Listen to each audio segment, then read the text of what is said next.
له نشهد أن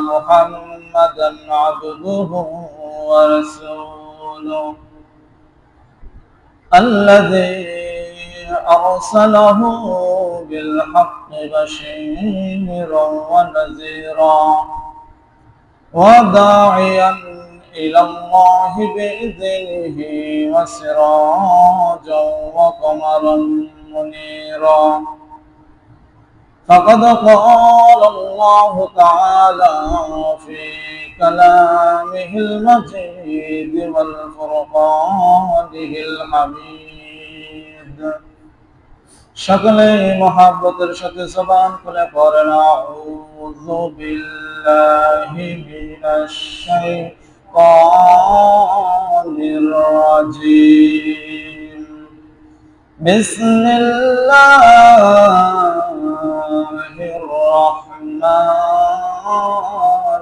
রহিম ইন্নাল্লাহা ওয়া মালাইকাতাহু ইউসাল্লুনা আলান নাবী ইয়া আইয়ুহাল্লাযীনা আমানু সাল্লু আলাইহি ওয়া সাল্লিমু তাসলিমা আল্লাহুম্মা সাল্লি আলা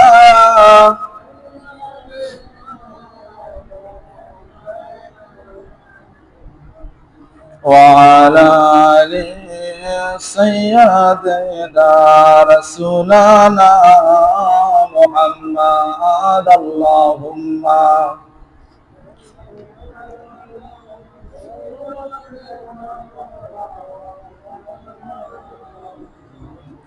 وعلى آل سيدنا حبيبنا محمد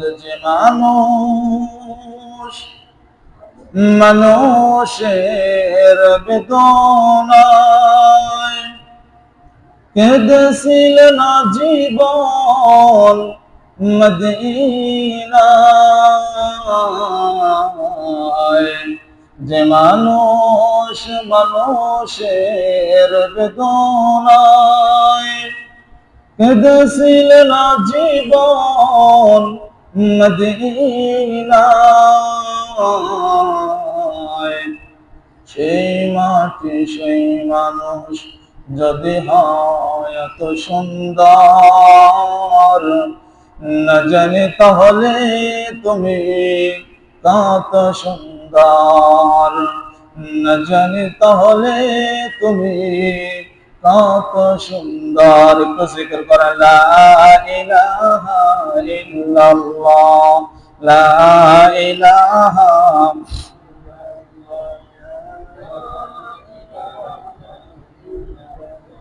জবান খুলে লা ইলাহা ইল্লাল্লাহ লা ইলাহা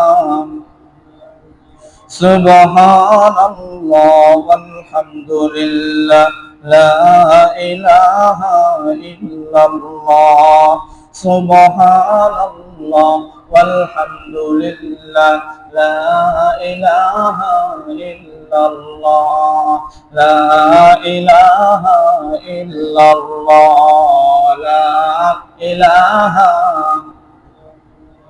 লা ইলাহা ইল্লাল্লাহ মুহাম্মাদুর রাসূলুল্লাহ সাল্লাল্লাহু আলাইহি ওয়াসাল্লাম। আলহামদুলিল্লাহ, আল্লাহ পাক রব্বুল আলামিনের দরবারে লাখো কোটি শুকরিয়া যে মহান রব্বুল আলামিন আমাদেরকে ভালোবেসে মায়া করে মহব্বত করে দুনিয়ার সমস্ত কাজ থেকে ফারেক করে সমস্ত বিপদ আপদের হাত থেকে হেফাজত করে যে মহান রব্বুল আলামিন আমাদেরকে আল্লাহর জন্য সময় ব্যয় করার মতন তৌফিক দান করছেন। বাড়ি থেকে মসজিদ পর্যন্ত জুমার নামাজের উদ্দেশ্য নিয়ে আসলেন। ওই মহান সত্তা ওই মহান রবের দরবারে সকলে অন্তর থেকে কৃপণতা বকিলতা ছেড়ে দিয়ে শুকরিয়া আদায় করে আলহামদুলিল্লাহ।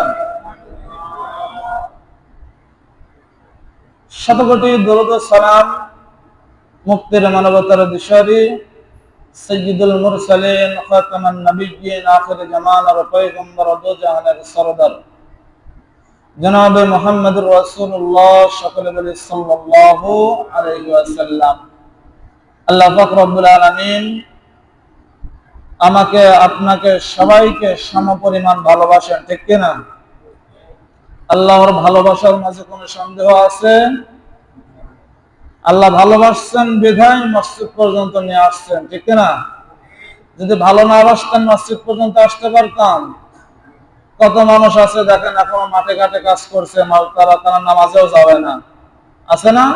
বাজার ঘাটে চাষতলে যেখানে সেখানে ঘুরে বেড়াচ্ছে, এদের নামাজ কপালে জুটবে না।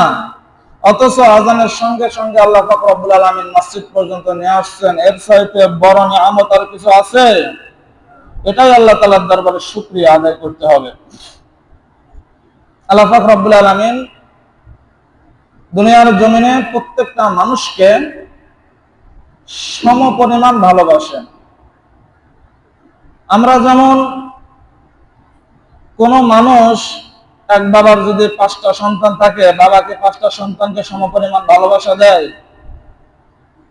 আমার কথা বুঝতে কি কষ্ট হয় আপনাদের? একটা বাবার যদি 5টা সন্তান থাকে, 5টা সন্তানকে কি বাবা ভালোবাসা সমপরিমাণ দেয়? একটা ইউনিয়নের যে চেয়ারম্যান কি এলাকার সমস্ত প্রতিনিধিদেরকে সমপরিমাণ ভালোবাসা দেন? একটা মেম্বার কি তার ওয়ার্ডের সমস্ত মানুষদেরকে সমপরিমাণ ভালোবাসা দেয়? অথচ আমার আল্লাহ পাক রব্বুল আলামিন দুনিয়ার জমিনে হাজার হাজার মাখলুকাতকে পাঠিয়েছেন। এই হাজার হাজার মাখলুকাতের মধ্যে সর্বশ্রেষ্ঠ মাখলুকাত আশরাফুল মাখলুকাত দুনিয়ার জমিনে আল্লাহ পাক রব্বুল আলামিন মানুষদেরকে পাঠিয়েছেন, মানুষদেরকে সমপরিমাণ ভালোবাসা দিয়ে রাখছেন। মায়ের গর্ভে আসা পর্যন্ত, মায়ের গর্ভ থেকে আস্তে আস্তে বড় হওয়ার পরে দুনিয়ার জমিনে আসা পর্যন্ত, দুনিয়ার জমিনে আসার পরে ছোট্ট থেকে বালেগ হওয়া পর্যন্ত, বালেগ হওয়ার পরে আল্লাহ পাক রব্বুল আলামিন প্রাপ্তবয়স্ক করা পর্যন্ত, প্রাপ্তবয়স্ক করার পর থেকে শুরু করে নিয়ে বৃদ্ধ পর্যন্ত, বৃদ্ধ হওয়ার পর থেকে শুরু করে নিয়ে মৃত্যুর আগ পর্যন্ত আমার আল্লাহ পাক রব্বুল আলামিন প্রত্যেকটা বান্দাকে সমপরিমাণ ভালোবাসা দেয়, ঠিক কিনা? কোন সন্দেহ আছে? লক্ষ্য করে দেখেন, আল্লাহ যে ভালোবাসা দেয় আমাকে আপনাকে কেমন করে বুঝবো?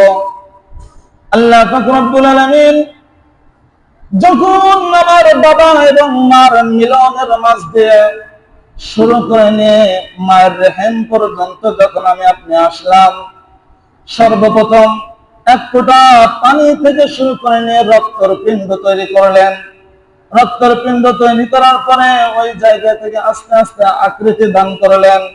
আকৃতি দান করার পরে ওই জায়গা থেকে আল্লাহ পাক রব্বুল আলামিন ছোট্ট ছোট্ট মুলায়েম হাড় দ্বারা আমাকে আপনাকে সৃষ্টি করলেন।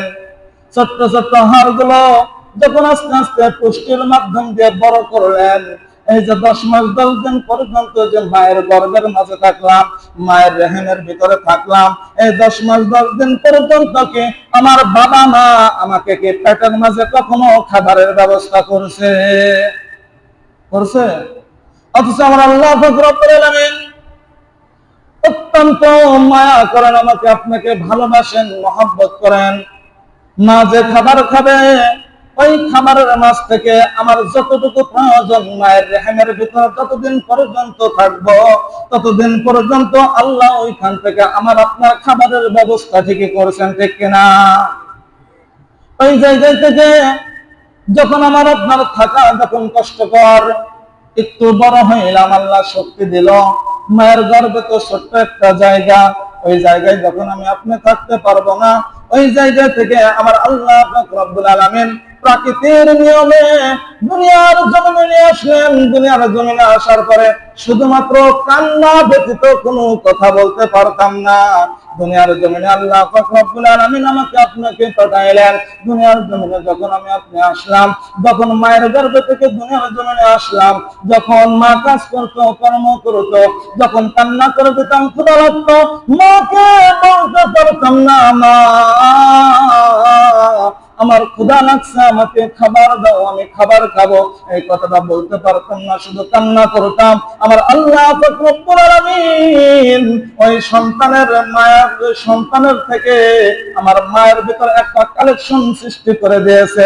সন্তান যখন কান্না করে, মা যদি দূরেও থাকে, হাজার হাজার কাজকর্ম ফেলে দিয়ে সন্তানের খাবারের জন্য ব্যবস্থা করে দেয়। মা বুঝে যায় আমার সন্তান কান্না করে, আমার সন্তানের ক্ষুধা লাগছে, ঠিক কিনা? মা কিন্তু বুঝে যায় আমার সন্তানের কি লাগছে, ক্ষুধা লাগছে। দুনিয়ার কোন মানুষ বোঝে সন্তান কেন কাঁদছে? দুনিয়ার কোন মানুষ বোঝে? মা কিন্তু বুঝে যায়। আচ্ছা, খাবারটা কেমন? আল্লাহ পাক রব্বুল আলামিন কতটুকু ভালোবেসে আমার আপনার খাবারের ব্যবস্থা করলেন দেখেন। দুনিয়ার কোনো খাবার আমি আপনি খাইতে পারবো না, ভাত খাইতে পারবো না, মাছ খাইতে পারবো না, গোস্ত খাইতে পারবো না, পানি খাইতে পারবো না, তাইলে কি খাই বাঁচবো? হাওয়া খেয়ে তো বাঁচা সম্ভব নয়। আমার আল্লাহ পাক রব্বুল আলামিন আমার মায়ের স্তনের মাঝে এমন সুন্দর একটা কোমল পানির ব্যবস্থা করে দিলেন। পানিটা বেশি গরমও না, পানিটা বেশি ঠান্ডাও না, সুন্দর উষ্ণ ওই খাবার পানি ভিতরে আল্লাহ পাক রব্বুল আলামিন এমন প্রোটিন দিয়ে রাখছেন, ওই প্রোটিন দুনিয়ার কোনো খাবারের মাঝে পাওয়া যায় না। আমার আল্লাহ পাক রব্বুল আলামিন ওই খাবারটা ওই সন্তানের জন্য বাজেট করে দিয়েছেন।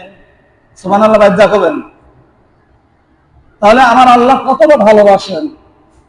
শুধু তাই নয়, মায়ের গর্ভ থেকে নিয়ে আসলেন, দুনিয়ার জন্য খাওয়ার ব্যবস্থা করে দিলেন।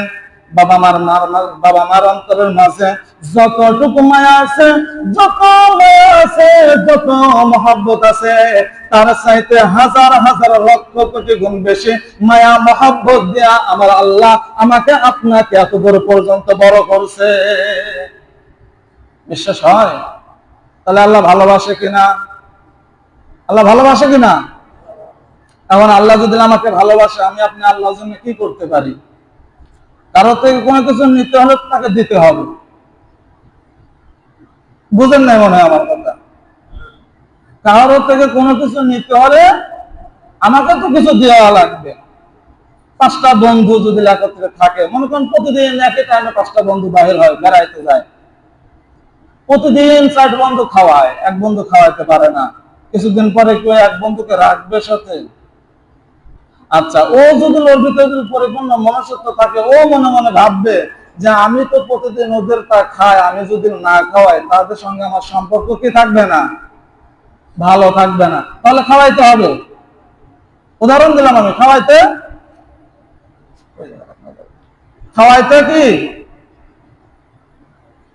হবে? এখন বন্ধুকে যদি কিছু না দেয়, সে বন্ধুত্ব থাকে না। এখন আমার আল্লাহ পাক রব্বুল আলামিন আমাকে আপনাকে দুনিয়াতে পাঠাইলেন একটা তো আশা নিয়ে, একটা উদ্দেশ্য নিয়ে, ঠিক কিনা? আচ্ছা, আমরা যে বাজার ঘাটে যাই, কেউ যায় ব্যবসার জন্য, কেউ যায় বাজার করার জন্য, কেউ যায় ব্যাংকে টাকা তোলার জন্য, কেউ যায় বন্ধু বান্ধবের সঙ্গে আড্ডা দেওয়ার জন্য, কেউ যায় শিক্ষা প্রতিষ্ঠানে, কেউ যায় কোনো কাজে, যে কোনো একটা উদ্দেশ্য থাকে। এখন প্রশ্ন হচ্ছে, আমার আল্লাহ যে আমাকে দুনিয়াতে পাঠাইলেন একটা উদ্দেশ্য আছে। উদ্দেশ্যটা কি জানা আছে? আল্লাহ রব্বুল আলামিন পবিত্র কালামুল্লাহ শরীফের মাঝে ডাক দিয়ে বলেন, ও দুনিয়ার মানুষ, আমি আল্লাহ পাক রব্বুল আলামিন তোমাদেরকে দুনিয়াতে পাঠাইলাম, শুধু পাঠাই নাই, তোমাদের দুনিয়ার জমিনে বংশ বিস্তার করার জন্য আমি পাঠাই নাই। আমি আল্লাহ পাক রব্বুল আলামিন দুনিয়ার জমিনে তুমি বান্দাকে পাঠাইলাম, একটা উদ্দেশ্য আছে। আমি আল্লাহ পাক রব্বুল আলামিন কোরআনের মাঝে জানিয়ে দিলাম, ওমা খালাকাতুল জিন্না ওয়াল ইনসা ইল্লা লিয়াবুদুন। আল্লাহ পাক রব্বুল আলামিন কোরআনের মাঝে বলেন, ও দুনিয়ার মানুষ, আমি আল্লাহ পাক রব্বুল আলামিন দুনিয়াতে তোমাদেরকে পাঠাইলাম শুধুমাত্র কেবলমাত্র আমি আল্লাহর ইবাদতের জন্য, দুনিয়ার কোন মানুষের ইবাদত করার জন্য নয়, দুনিয়ার কোন নেতার ইবাদতের জন্য নয়, দুনিয়ার কোন এমপি মন্ত্রীর কাছে মাথা নত করার জন্য নয়, দুনিয়ার কোন অপশক্তির কাছে মাথা নত করার জন্য নয়। দুনিয়াতে শুধুমাত্র মাথা নত করবা শুধুমাত্র আমি আল্লাহর কাছে। বুঝাতে পারলাম? তাহলে মাথা নত করতে হবে কার কাছে? উদ্দেশ্যটা কি? ইবাদত। উদ্দেশ্যটা কি? ইবাদত। আমা খালাকতুল জিন্না ওয়াল ইনসা ইল্লা লিয়াবুদুন। এখন এই ইবাদত যে করব, ইবাদতটা কি, কেমনে করব জানার দরকার আছে না? আল্লাহ পাক রব্বুল আলামিন জানিয়ে দিলেন, তোমরা যে ইবাদত করবা, ইবাদতটা তো তোমাদেরকে একজনে শিখাইতে হবে, শিখতে হবে। যদি না শিখো বান্দা, তাহলে ইবাদত কেমনে করবা? আল্লাহ সুন্দর একটা সিস্টেম চালু করে দিয়েছেন, জামানার শুরু থেকে নিয়ে শেষ পর্যন্ত, আখের জামানা পর্যন্ত। আল্লাহ পাক রব্বুল আলামিন বিশেষ বিশেষ কিছু আম্বিয়া ইকরাম রাসূলগণ দুনিয়াতে পাঠিয়েছেন। বিশ্বাস হয়? তাদের কাজ ছিল শুধুমাত্র পথ হারা উম্মতদেরকে কেমন করে আমল ইবাদতের মাঝে রেখে তাদের জাহান্নাম থেকে ফিরায়ে জান্নাতের দিকে নিয়ে যাওয়া যাবে, এটাই উদ্দেশ্য ছিল। আল্লাহ পাক রব্বুল আলামিন এমন কিছু পয়গম্বর দুনিয়াতে পাঠিয়েছিলেন, তার ভিতরে অন্যতম পয়গম্বর আখির জামানার পয়গম্বর জনাবে মুহাম্মদুর রাসূলুল্লাহ সকলে বলে সাল্লাল্লাহু আলাইহি ওয়াসাল্লাম। জনাবের পরে দুনিয়ার জমিনে নতুন আর কোন নবীর আগমন ঘটবে না। তাহলে এই নবী আমাদেরকে কিন্তু শিক্ষা দিয়েছে কেমন করে ইবাদত করতে হবে। রাসূল আমাদেরকে গায়েব বানিয়ে দিয়েছেন পবিত্র মহাগ্রন্থ আল কোরআন। এই কোরআনের মাঝে আল্লাহ পাক রব্বুল আলামিন সব শিক্ষা দিয়েছেন, কেমন করে পরিবার পরিচালনা করবা, কেমন করে রাষ্ট্র পরিচালনা করবা, কেমন করে সমাজ পরিচালনা করবা, কেমন করে তোমার নিজের জীবন ব্যবস্থা কায়েম করবা, কেমন করে তোমার সন্তানকে লালন পালন করবা, কেমন করে তোমার স্ত্রীকে রাখবা, কেমন করে তোমার সন্তানকে রাখবা, কেমন করে তোমার কন্যাকে রাখবা। আমার আল্লাহ পাক রব্বুল আলামিন গোটা কোরআনের মধ্যে সব কিছু শিখাই দিয়েছেন। কোনো সন্দেহ আছে? কথা বলেন নাকি সন্দেহ আছে? শুধু তাই নয়, আল্লাহ পাক রব্বুল আলামিন দুনিয়ার জমিনে যেমন করে আম্বিয়া ইকরাম পাঠিয়েছিলেন, আখেরি জামানার পয়গম্বরকে একটা কোরআন দান করলেন। এই কোরআনটাকে শুধু দান করে ক্ষান্ত করেন নাই, আল্লাহর রাসূল সাল্লাল্লাহু আলাইহি ওয়াসাল্লাম এই কোরআনটা দুনিয়ার জমিনে বাস্তবায়ন করে তারপরে দুনিয়ার জমিন থেকে বিদায় নিয়েছেন। এজন্য আল্লাহ তাআলার কাছে সবচেয়ে প্রিয় ধর্ম হচ্ছে ইসলাম। ইন্নাদ দীনা ইনদাল্লাহিল ইসলাম। আল্লাহ তাআলার কাছে সবচেয়ে মনোনীত প্রিয় ধর্ম কি? ইসলাম। আপনি অন্য যে কোনো ধর্মের ভিতরে যান, ধর্মের গোড়া খুঁজে পাবেন না। খ্রিস্টান ধর্মে যান, 360টা পূজা মানে 360টা জিনিসের পূজা করে তারা, মানে ধর্মের কোনো গোড়া পাবেন না। হিন্দুদের কাছে যান, তাদের কাছে ধর্মের কোনো গোড়া খুঁজে পাবেন না। বৌদ্ধদের কাছে যান, তাদের ধর্মের কোনো গোড়া খুঁজে পাবেন না। ইহুদিদের কাছে যান, তাদের কাছে ধর্মের কোনো গোড়া খুঁজে পাবেন না। কিন্তু মুসলমানের কাছে গিয়ে দেখেন, একজন মুসলমান শুধুমাত্র একজনকে সিজদা করে, একজনকেই মানে, সেটা আর কেউ নয়, আমার আপনার পালনকর্তা, আমার আপনার সৃষ্টিকর্তা মহান রব্বুল আলামিন। বলেন ঠিক কিনা? এই মহান রব্বুল আলামিন তিনি নিজে রাসূলকে দিয়ে ইসলামকে পরিপূর্ণ করে দিয়েছেন। সেই ইসলাম, সেই ধর্ম আজ আমরা কি করছি? এজন্য রাসূল সাল্লাল্লাহু আলাইহি ওয়াসাল্লাম বলেন, আমার উম্মতেরা, আমি তোমাদের মাঝে দুইটা জিনিস রেখে গেলাম। কয়টা জিনিস? দুইটা জিনিস রেখে গেলাম। এই দুইটা জিনিসকে যদি তুমি বান্দা, তুমি উম্মত যদি আঁকড়ে ধরতে পারো, তাহলে দুনিয়াতেও কামিয়াবি, পরকালেও কামিয়াবি। দুনিয়াতেও তোমার ভালো হবে, পরকালেও তোমার ভালো হবে। দুইটা জিনিস কি? এক হচ্ছে রাসূলের সুন্নাহ, দুই হচ্ছে পবিত্র কোরআন। এই দুইটা জিনিসকে যদি আমি আপনি আঁকড়ে ধরতে পারি, আল্লাহ পাক রব্বুল আলামিন এর বদৌলতে হয়তো আমার আপনার জীবনের সমস্ত গুনাহগুলোকে মাফ করে দিয়ে আল্লাহ পাক রব্বুল আলামিন আমাকে আপনাকে জান্নাতের সুসংবাদ দিলেও তো দিতে পারেন, ঠিক কিনা? অনেক সময় আমরা বলি তুই যে নামাজ পড়লে নামাজ হয়, তুই এই কাজ করলে এটা কতটুকু কি, এটা ঠিক না। ও নামাজ পড়ছে, আমিও নামাজ পড়ছি, আমার নামাজ কবুল হলো কিনা সেটা আমি জানি না, আমি আবার অপরজনকে বললাম যে তুই নামাজ পড়লে নামাজ হয়নি, এটা ঠিক না। এজন্য আল্লাহ রাব্বুল আলামিন রাহমাতুল লিল আলামিনকে যে শিক্ষা দিয়েছেন কেমন করে বান্দা তুমি ইবাদত করবা, কেমন পোশাক পরা সুন্নাত, চুল কতটুকু বড় রাখা আমি রাসূলের সুন্নাত, তোমার লেবাসের মাঝে কতটুকু জিনিস কতটুকু কি রাখা সুন্নাত আমি রাসূল তোমাকে শিক্ষা দিয়ে গেলাম, সাহাবীদের মধ্যে তোমাদেরকে যে শিক্ষা দিয়ে গেলাম। আমার আল্লাহ পাক রব্বুল আলামিন যে আইনগুলো দিয়েছে আমি রাসূল সহ সাহাবাদেরকে নিয়ে, খুলাফায়ে রাশিদিনদেরকে নিয়ে আমি এটাকে দুনিয়ার জমিনে পরিপূর্ণ প্রচার করে দিয়ে গেলাম, ইসলামকে পরিপূর্ণ করে দিয়ে গেলাম।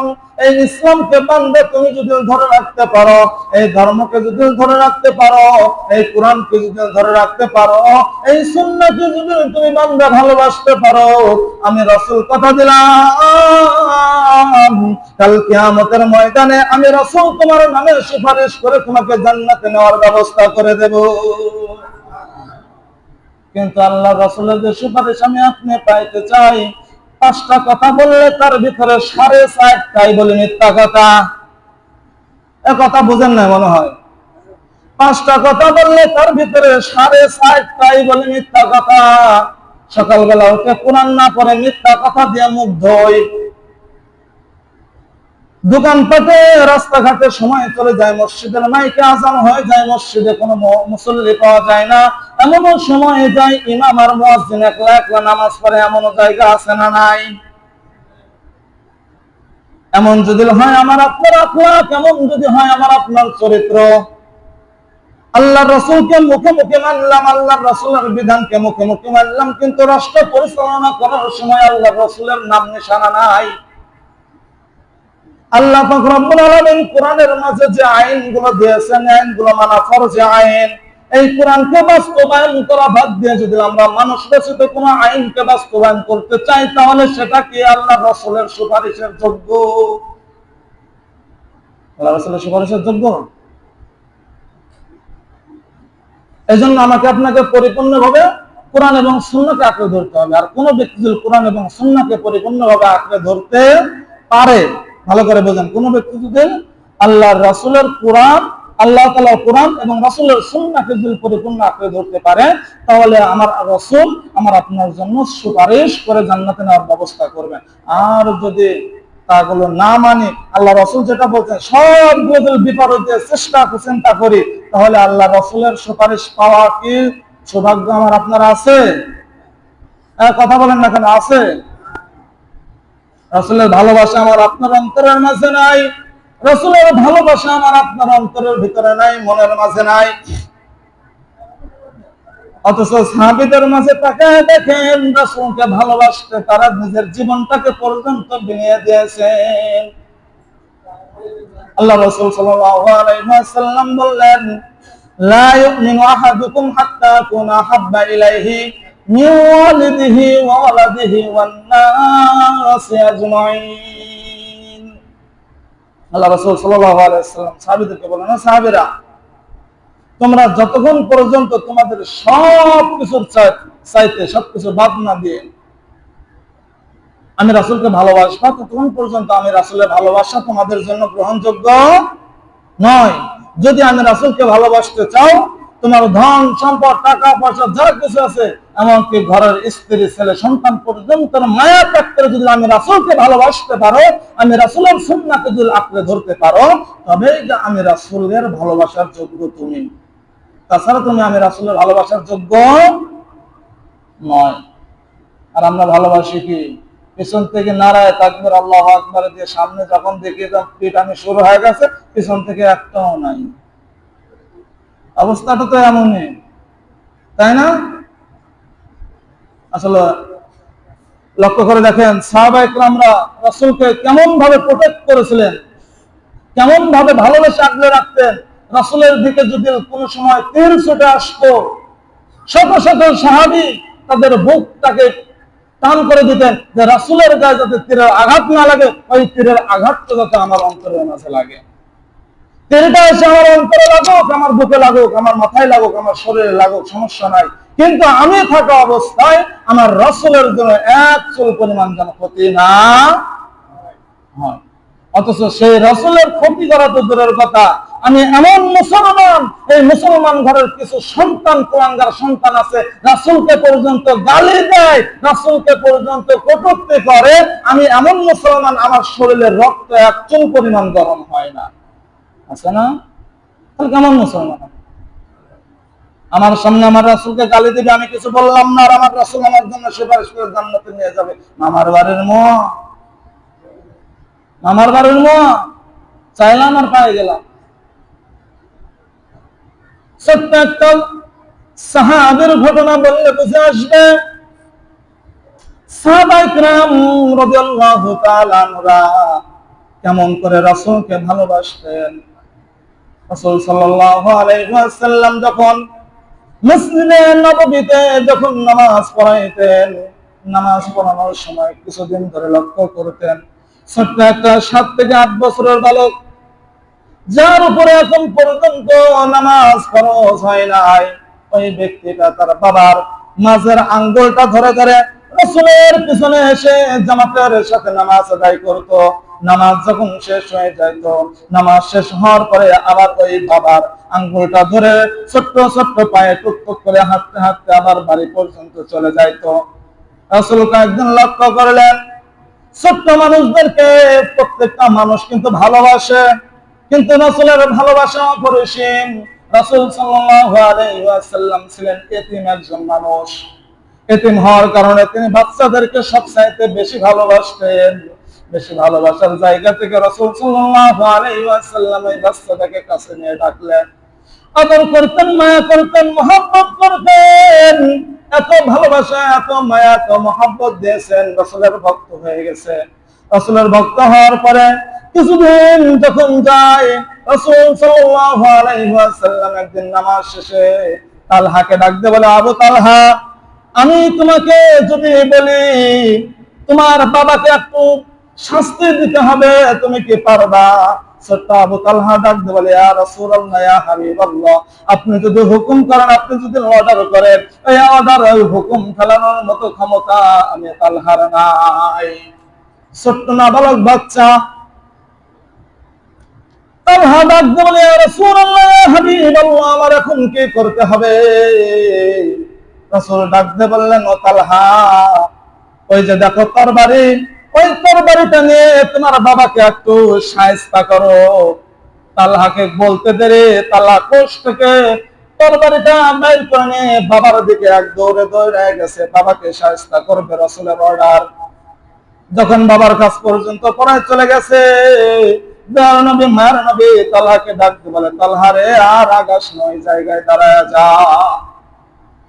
তালহাকে ডাক দিয়ে বলে, তালহা, আমি দেখতে চাইলাম আমি রাসূল তোমার মনের মাঝে, তোমার অন্তরের মাঝে আমি কতটুকু প্রবেশ করতে পারছি।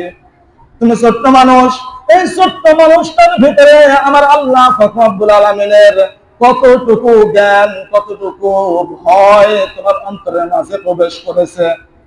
তালহাকে ডাক দিয়ে বলে, তালহা, আল্লাহ পাক রব্বুল আলামিন দুনিয়ার জমিনে আমি রাসূলকে পাঠিয়েছেন বাবা এবং সন্তানের মিল এবং মহব্বত তৈরি করার জন্য।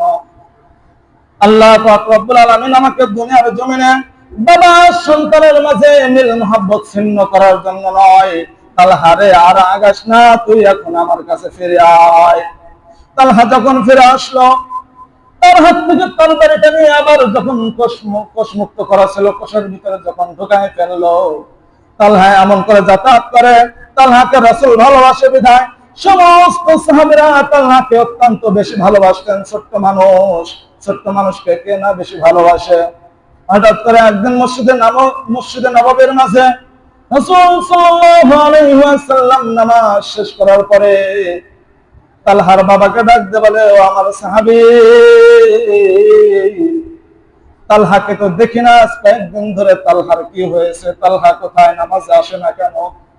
আমি রাসূলের পিছনে নামাজ পড়ে না, তাকে দেখি না, ভালো লাগে না, তার সঙ্গে একটা মায়া তৈরি হয়ে গেছে, একটা মহব্বত সৃষ্টি হয়ে গেছে। তালহার বাবা চোখের পানি ছেড়ে দিয়ে বলে, ইয়া রাসূলুল্লাহ, ইয়া হাবিবাল্লাহ। তালহার আজ কয়েকটা দিন ধরে শরীরে প্রচন্ড জ্বর, যে জ্বরের কারণে সে বিছানা থেকে পর্যন্ত উঠতে পারছে না, যার কারণে আমি আপনার পেছনে আমার সন্তানকে নামাজের জন্য নিয়ে আসতে পারছি না। রাসূল সাল্লাল্লাহু আলাইহি ওয়াসাল্লাম সমস্ত সাহাবীদেরকে ডাক দিয়ে বলেন, সাহাবীরা চলো আমার ছোট্ট বন্ধু তালহাকে দেখে আসি, তালহার কি অবস্থা। 3 থেকে 4 কিলো রাস্তা পথ অতিক্রম করে হাঁটতে হাঁটতে গিয়ে তালহার বাড়িতে পৌঁছাইলেন।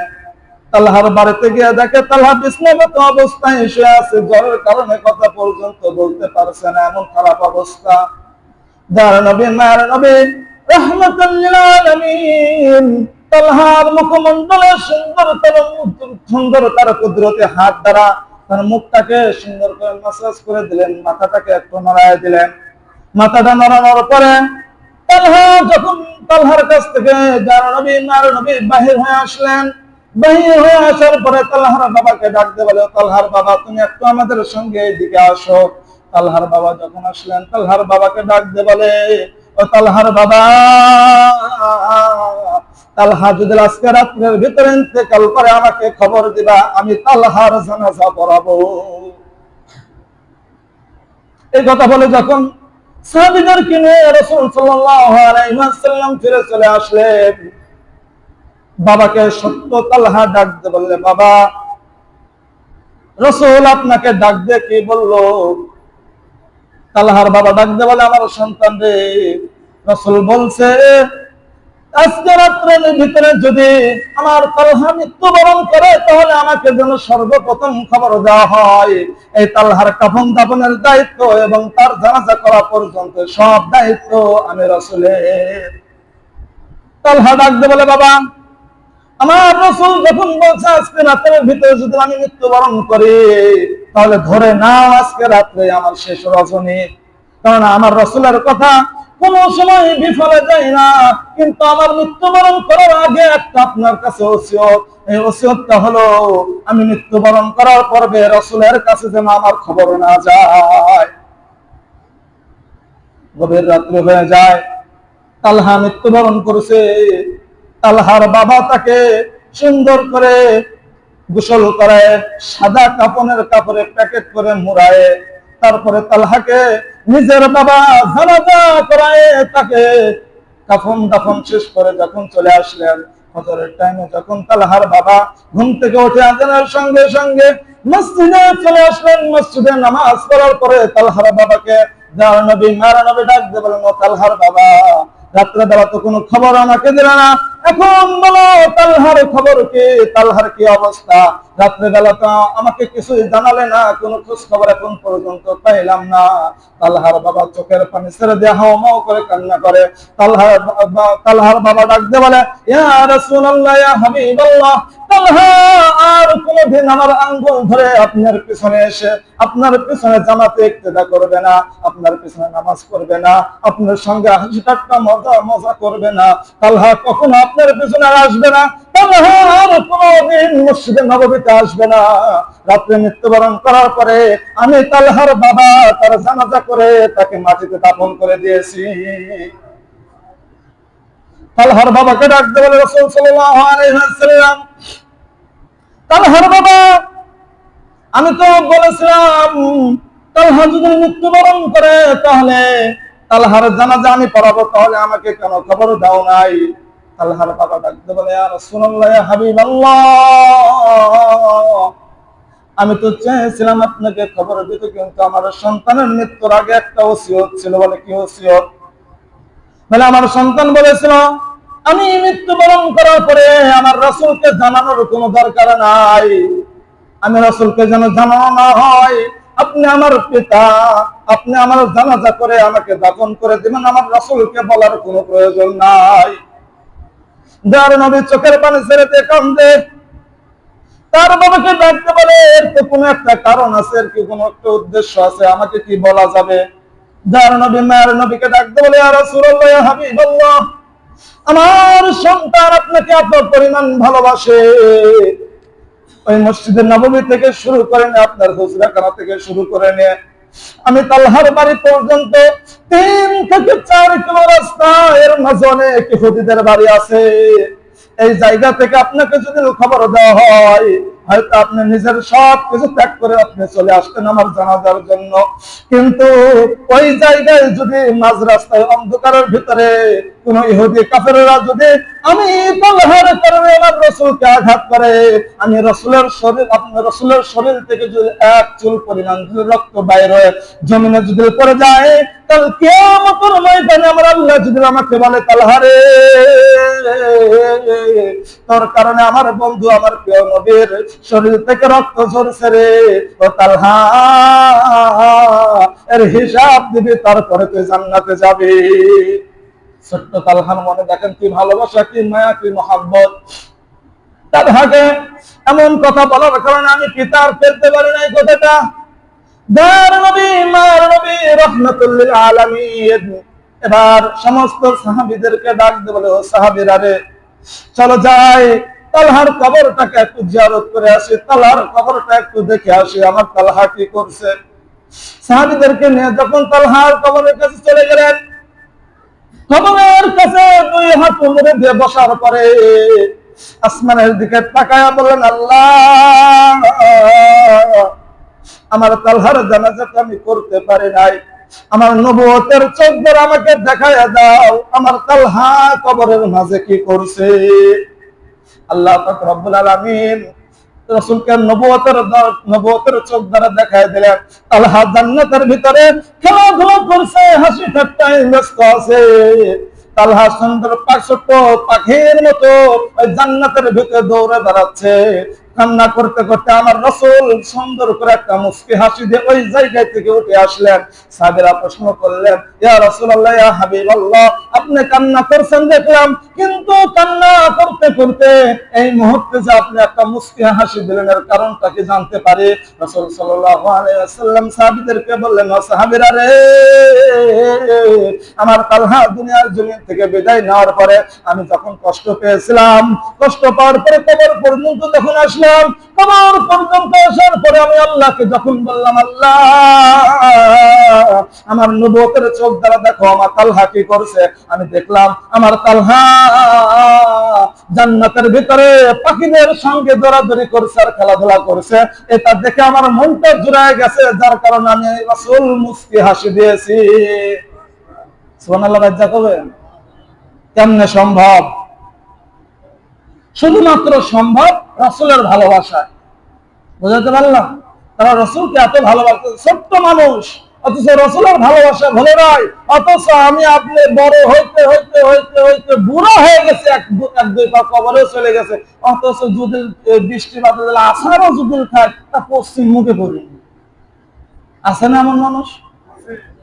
যদি আসারও যদি খায় পিছলায় বৃষ্টি বাদল তখন পানি পায়, তা পশ্চিম মুখে পড়েনি, ঘুরিয়ে উঠে উত্তর মুখে পড়ে না, দক্ষিণ মুখে পড়ে। যদি অবস্থা যদি মনে হয়, তাহলে রাসূলের ভালোবাসা, রাসূলের সুপারিশ পাওয়া ভুলে যান। আল্লাহ রাসূল আপনার জন্য সুপারিশ করবে, ওই দিন আমার রাসূল সাল্লাল্লাহু আলাইহি ওয়াসাল্লাম সরাসরি বলে দিবেন, এটা আমার উম্মতই না। আমরা রাসূলের উম্মত হতে চাই কে চাই না?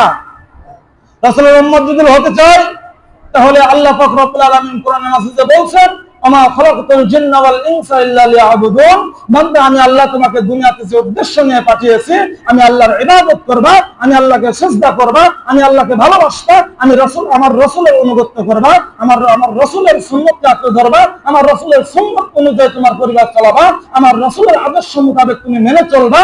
আমি আল্লাহ পাক রব্বুল আলামিন কথা দিলাম, আমার রাসূল সেই দিন তোমাকে সুপারিশ করে তোমাকে জান্নাতে দিবে, আর আমি আল্লাহ তোমাকে বিনা হিসাবে জান্নাতের সুসংবাদ দিয়ে দেব। অথচ নামাজ নাই, কালাম নাই, যত গুতাগুতি আকাম কুকাম সব করি আর বলি আমি মুসলমান। সম্ভব? ঘটনাটা বলার উদ্দেশ্য ছিল আমার এটাই। এখান থেকে আমাকে আপনাকে শিক্ষা নিতে হবে। ছোট্ট তালহা সে যদি রাসূলের ভালোবাসায় যদি জান্নাত যদি পায়, তাহলে আমি আপনি তো বুঝ না, হয়তো রাসূলকে যদি দেখি নাই, নাই বা রাসূলকে দেখছি, নায়েবে রাসূলকে জানেন তো? আল উলামা ওয়ারাসাতুল আম্বিয়া। অনেক মানুষ আছেন যারা আলেমদের সঙ্গে খারাপ ব্যবহার করেন। আল্লাহর রাসূল সাল্লাল্লাহু আলাইহি ওয়াসাল্লাম বলেছেন, দুনিয়ার জমিনে যদি কোনো মানুষ আমি রাসূলকে যদি দেখতে চাই, তাহলে যে যেন হক্কানি আলেমের মুখের দিকে তাকায়। আমি রাসূলের সঙ্গে যদি হাত মিলাইতে চাই, তাহলে আমি আমার আলেমদের সঙ্গে যেন হাত মিলায়। আমি রাসূলের যদি ভালোবাসা পেতে চাই, তাহলে আলেমদেরকে যেন ভালোবাসে। তাহলে আমি রাসূলের সঙ্গে তার মোলাকাত হবে, আমি রাসূলকে দেখা হবে। কেননা দুনিয়ার যত আলেম আছে হক্কানি আলেম, তারা সকলেই আমার রূহানি সন্তান। আর আপনি আলেমদের সঙ্গে খারাপ ব্যবহার করেন। এই আলেম আপনার জন্ম থেকে মৃত্যু পর্যন্ত আপনার আলেম দরকার, আর আপনি আলেমের বিরোধিতা করেন। লজ্জা করে না? লজ্জা আছে? দুনিয়ার জমিনে আসলেন, আর ডান কানে আজান, বাম কানে একামতের জন্য হুজুর দরকার আছে না নাই?